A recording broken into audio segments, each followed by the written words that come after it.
Hello people of the internet, this is Psychotoic here. The PTB for the Alien chapter is released. It didn't take me many games to realize that this killer is incredible in the early game.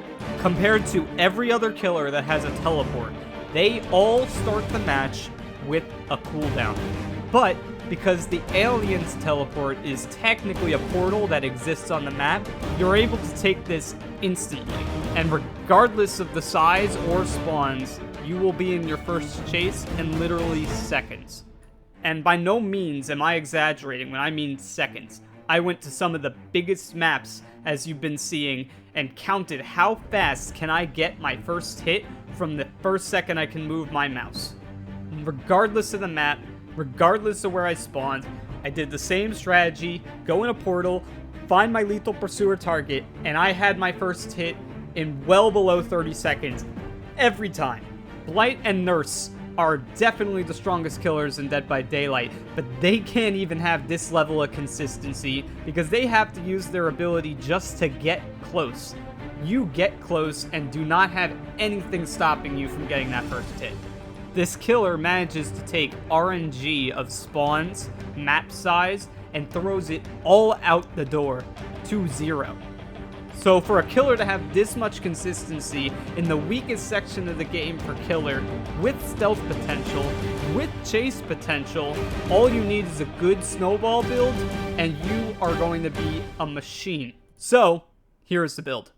So for our first perk, of course, we're using Lethal Pursuer, so when the match starts, first 9 seconds, we'll see the aura, and you can still see the aura while you're in the tunnels, so we'll always know where our first target is, and we will guarantee that first hit.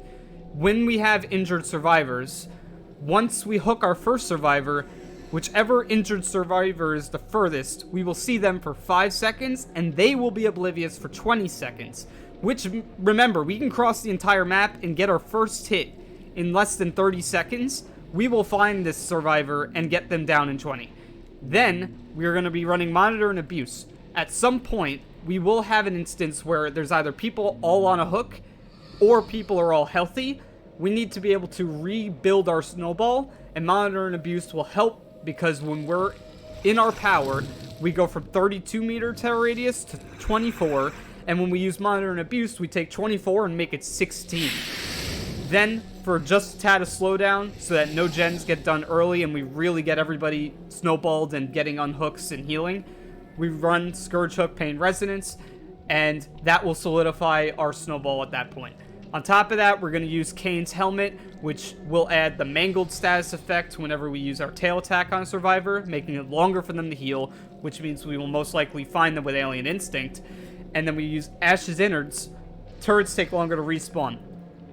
They're not really a problem, but if we don't have to deal with them, why should we, right? Alright, let's get right into this build. Alright, Shattered Square. Honestly, map doesn't matter. Let's just find our first target and get going. Alright, they're all over there. Let's kind of evaluate where they're going. Alright. We'll still be able to see them, so, okay, sweet. They moved, but we still can see them because of lethal. And there we go. We're already on our first survivor. There's our first injury. Beautiful. And we're going to get an injure on this survivor so that we'll find them later. I think we'll stick to this one and we'll let the other one be the Alien Instinct victim. Right? She'll drop. Doesn't matter. We still get the hit. Oops, not picking up. There we go. This is a Scourge Hook right in front of us. Doesn't matter. Let's put them on a hook. And we found our other injured. They didn't go far. Technically, they're the furthest. So, you know, we're on them. There we go. We already got 2 downs. Doesn't even matter. See if anyone's nearby so we can apply injure and find them later. No. Alright, we'll take our second hook. Yeah, this killer's momentum is incredible. They did 1 gen. That's great. We have 2 people on the hook. They ain't doing any more gens right now. So, we're going to get in the tunnel here. See if we see any footsteps as we're going by. For those that don't know, it's that orange right there we just saw. That's footsteps. We're coming on up. Okay, so there is a mechanic that if you come back to a recently unhooked hook, it takes a little longer. Doesn't matter. We have 3 injured. Let's just pick our target. I think this is the right one. Alright, they went wide, so we don't need to use power there. Already have our next down. We're going to put this person on a hook, and then whichever of the injured survivors is furthest, we're going to find them. We're just constantly in a chase. There is no downtime on this killer. Boom, we already know where they are. They're across the map. We're out of here. And we'll be there in seconds. Alright, there's the orange footsteps. Boom, we're already on them. And we take her down. 3-second chase. Across the map. 3-second chase across the map. This killer's momentum is incredible. We have 2 people on a hook since the start of the game. We already know they have to go for the saves, so we're already going back. Oh, we saw footsteps. Forget that. We're coming up right here. There they are. Oop, just whiffed on that. Trying to flashlight us, that's fine. M1. Drops the pallet, that's fine. We actually play this. This power, we can just hit over the pallet, so if they try to vault, doesn't matter. See if we can get a cheeky hit. Hit the pallet. We'll get him on this. Just force them to vault. There we go. Boom. This guy's still on a hook right here. Let's break this pallet. Might as well.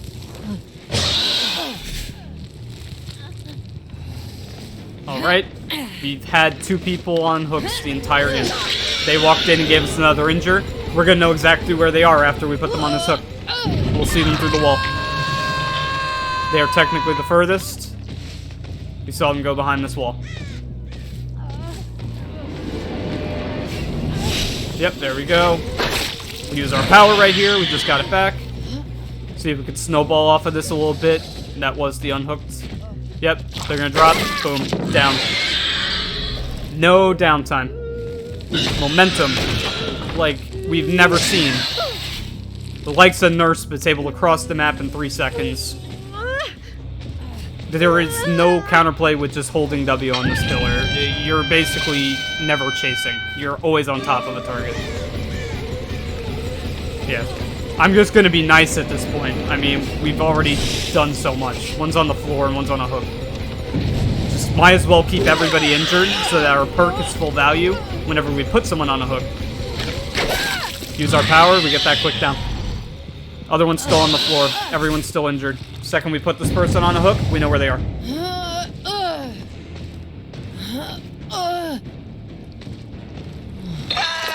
Alright, they're healing.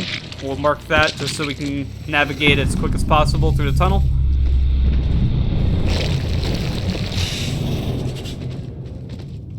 And here we go. Pop up. Look to our left. Killer instincts. Oop, we missed that. A little cheeky. Get another person injured for later. We'll let them run away. Let's go for them.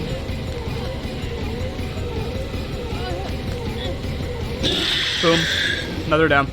We have 1 dead, 1 down. 1 gen was done. Look at our hook states at this point in the game.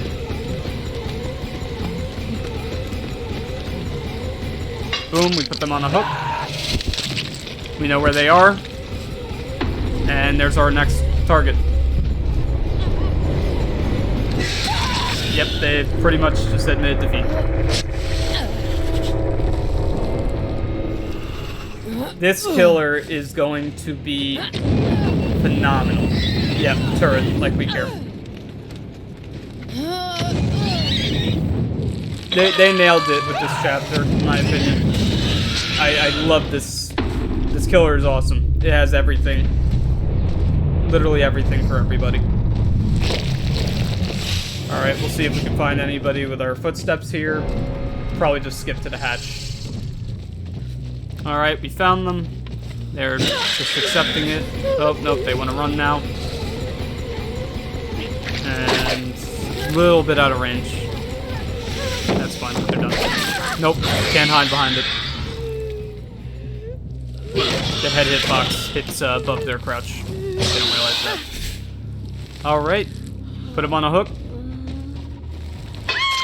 GG's.